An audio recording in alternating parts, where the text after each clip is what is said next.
Hello, Radhe Radhe. कैसे हो आप सब? आशा करती हूँ आप सभी अच्छे होंगे। स्वागत है आपका फिर से एक नए ब्लॉग में। तो मौसम के नज़ारे देखो, कितना सुंदर मौसम हुआ है। गुलाबी गुलाबी आसमान, हल्का गुलाबी हल्का नीला, कितने कलर हैं आसमान में इस टाइम। और टाइम हुआ है अभी 5:45। अब 5:30 बजे भी हल्का हल्का दिन आ जाता है निकल के। और सुबह के काम की शुरुआत हो चुकी है झाड़ू के साथ। तो सबसे पहले तो यही काम होता है सबके घर में, मेरे घर में, आपके घर में, सभी के घर में यही काम होता है। सुबह उठते ही हम अपने दरवाजे पे पानी डालते हैं, उसके बाद झाड़ू लगाते हैं। तो वही मेरा काम चल रहा है। लाइट ना जाए इससे पहले मैं नीचे वाला मेन गेट के आसपास का पूरा एरिया धुल दिया है और पूरे में छिड़काव कर दिया नीचे। उसके बाद लगाइए झाड़ू, क्योंकि धूल पत्ते उड़ जाते हैं फिर तो हल्का हल्का गीला हो जाता है, तो अच्छे से झाड़ू लग जाती है। और अंदर की झाड़ू हो चुकी है पूरी। आ गई हूँ बाहर और आप देख सकते तो चारों तरफ हरियाली। हरियाली का मतलब घास क्योंकि ये जो टाइम है घास का है, क्योंकि जो भी चीज़ सूखी हुई है उसमें सब में हरियाली आ चुकी है। हर जगह पत्ते पत्ते हरियाली, पेड़ पौधे दोबारा से पनप रहे हैं। और इसी के साथ कीड़े मकोड़े भी पनपेंगे अब। तो साफ़ सफाई की ज़्यादा ज़रूरत है। और ख़ासकर गाँव में, क्योंकि हम लोग गाँव में रहते हैं तो गंदगी तो आपको पता है, जितनी साफ़ हवा है उतनी गंदगी भी है। और गांव की तरोताज़ा हवा, उसका तब क्या कहना। मगर उसके साथ साथ साफ़ सफाई भी बहुत ज़रूरी है गाँव में।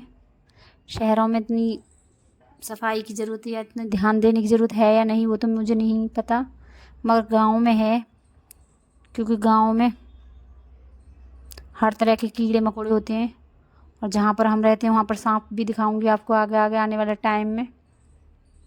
हर दिन गेट के पास सांप आते हैं हमारे, हो चुके हैं जिनमें पौधे लगाए थे वो पौधे भी पनप चुके हैं मेरे। अब कुछ लगा दूंगी ऊपर, अच्छे से मिट्टी झाड़ झाड़ कर, गमले उठा उठा कर लगाऊंगी झाड़ू। और पूरे छत पर लगा लूँगी अच्छे साफ़ करके झाड़ू। ये देखो मेरी पूरी छत साफ़ हो चुकी है। उसके बाद मैं नहा ली हूँ, क्योंकि झाड़ू नाली ये सब साफ़ सफाई के काम सुबह ही होते हैं। और पोछा भी लग चुका है अब तक मेरा, झाड़ू पोछा सब हो चुका है। तो सबसे पहले चाय भी पी ली है मैंने। और आज ये मलाई रखी हुई थी, रात मैंने इसमें बीछन लगाया था, जामुन मतलब। तो ये चला देती हूँ, मलाई सारी इकट्ठी कर लेती हूँ मैं फ्रिज में। तो ये चला देती हूँ। तो उज्ज्वल को चाहिए मठा, तो मैंने बोल दिया है पहले मैं इसको मक्खन को निकाल लेती हूँ, उसके बाद तू ले लेना। सबसे पहले मैंने मक्खन कान्हा जी के निकाला है, क्योंकि खट्टा तो था नहीं। उसके बाद दिया है मैंने उज्ज्वल को। और ये कुछ संतरे रखे थे शिवरात्रि वाले दिन से, तो इनका बना दिया मैंने जूस उज्ज्वल के लिए, क्योंकि सबके गले ख़राब हैं।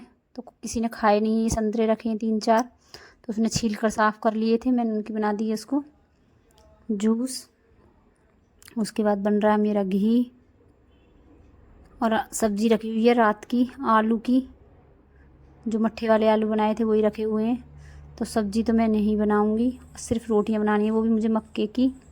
आटा रखा हुआ है मक्के का काफ़ी दिन से, तो आज मक्के की रोटियां बनाऊंगी। और आपको मैं बताऊं, आज मैं इतनी थक चुकी थी, आज मैंने इतने अनगिनत काम करे थे सुबह 5:30 बजे से कि मैं शाम होते होते थक चुकी थी। और आज 9:30 बजे तक मैं लगातार लगी रही हूँ। कभी कुछ काम कभी कुछ काम कभी कुछ काम। कुछ काम मैंने इसमें दिखाए, कुछ नहीं दिखाए। और आपको पता है घर है तो एक हाउसवाइफ को कितने काम होते हैं, वो एक हाउसवाइफ ही जानती है।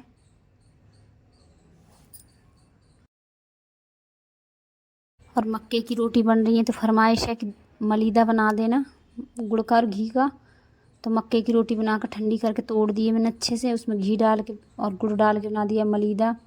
उज्ज्वल को खाना है, उज्ज्वल के पापा को खाना है और परी को खाना है, तीनों के लिए बना दिया मैंने मलीदा अच्छे से घी डालकर।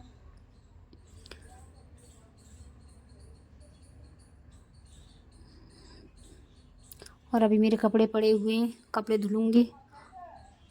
उसके बाद अच्छे से गैस साफ़ करूँगी, झाड़ू लगाऊँगी। और अब तक बज चुके हैं 1। पूरे दिन के काम के बाद अब तक बज चुका है 1। और मैं इससे पहले के कुछ और काम के बारे में बताऊं। अगर आज का ब्लॉग आपको अच्छा लगा हो तो एक लाइक, एक सब्सक्राइब और एक कमेंट ज़रूर करना और बताना मेरा आज का ब्लॉग कैसा है। और ये जो मैंने सूट पहना है ये पापा ने मुझे अभी दिलाया था जल्दी में, तो मैं बोल रही थी मुझे ये कलर कम पसंद है, तो पापा बोल रहे हैं अच्छा लग रहा है, तो मैंने उनकी पसंद का ये सूट लिया था। पापा ही दिला कर गए थे, अपने हाथ से लेकर आए थे वो। तो कोई कोई चीज़ इतनी याद आती है, तो आज मुझे पापा के इस सूट को पहनने के बाद इतनी याद आई। देखो याद तो डेली आती है, मगर कोई कोई दिन ऐसा होता है ना कि हमको कुछ चीज़ें ज़्यादा याद आती हैं। माँ बाप तो कोई भी नहीं भूल पाता है।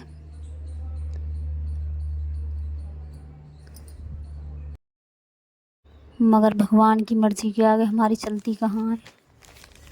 तो मेरे कपड़े धुल चुके हैं और यहाँ चल रही है लड़ाई, और किसकी चल रही है, और मैं भी इतनी डांट रही हूँ, ये सुनते नहीं हैं बच्चे। किस बात पर चल रही है वो आपको अगले ब्लॉग में पता चलेगा। तो आज का ब्लॉग मैं यहीं पर समाप्त करती हूँ। मिलते हैं अगले ब्लॉग में, तब तक के लिए बाय बाय, टेक केयर।